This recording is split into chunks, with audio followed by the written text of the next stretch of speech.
Part 2. Api sudah mulai membesar, guys. Apinya bertekanan dan mulai mengeluarkan asap hitam. Posisi api seperti ini wajar untuk model pembakaran roket stove ini ya, guys. Untungnya solder sudah melengkapi dengan bagian penutup atas, sehingga api tidak menjulur terlalu tinggi dan bisa terpecah mengelilingi tutup. Api masih besar dan makin menebal asapnya. Meskipun sempurna, tapi asap masih hitam tebal. Dugaan sementara peredam panasnya mulai terbakar ya, guys. Perlahan asap mulai menghilang dibarengi dengan api yang juga mengurang. Ini pertanda bahwa sampah sudah mulai habis terbakar total. Coba kita lihat sisa pembakarannya dan wow, tidak bersisa sama sekali.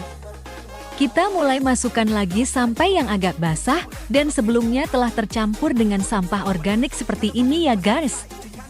Kita masukin secara perlahan dan jangan semua dulu ya, guys, supaya kelihatan hasil pembakarannya seperti apa.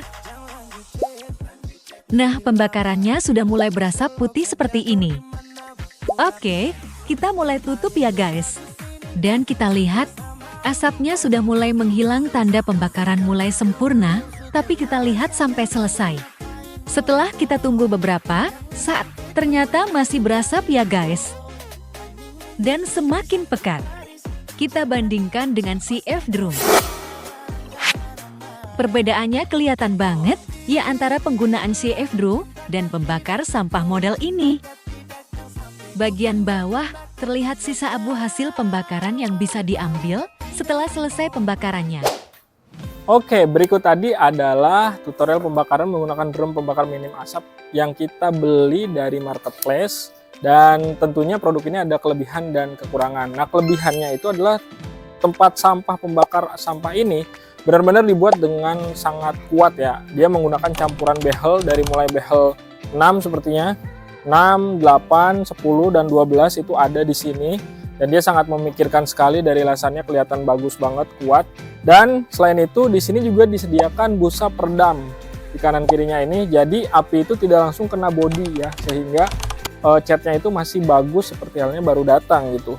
Yang kedua, yang tidak kalah pentingnya adalah adanya bagian penutup seperti ini yang dilengkapi dengan saring-saring ya. Jadi kalau pembakaran sampah minim asap ini biasanya dia menggunakan pemaksimalan oksigen. Nah, pemaksimalan oksigen ini biasanya nanti akan terjadi debu yang lumayan banyak. Oke, kelemahan dari produk ini, yang pertama, ini diameternya kecil sehingga mengisi sampahnya itu hanya bisa sedikit gitu ya. Nah, itu kelemahan yang pertama ya. Yang kedua adalah di sini menggunakan banyak alat yang cukup kompleks ya. Yang pertama harus menunggu air mendidih dulu, kemudian harus dinyalakan dulu menggunakan oli sehingga air mendidih baru mengeluarkan uap dan akhirnya menjadikan pembakaran sempurna. Nah, itu kelemahan yang kedua. Kemudian kelemahan yang ketiga, alat ini lumayan cukup berat ya, lumayan cukup berat untuk dipindahkan dari tempat satu ke tempat yang lain. Dan kalau dilihat dari api yang tadi terjadi itu masih lumayan besar, dan itu berbahaya kalau kita bakar dalam kondisi area tertutup seperti itu, karena apinya bisa menjalar kemana-mana dan itu bisa berbahaya untuk lingkungan sekitar juga kalau areanya sempit dan tertutup.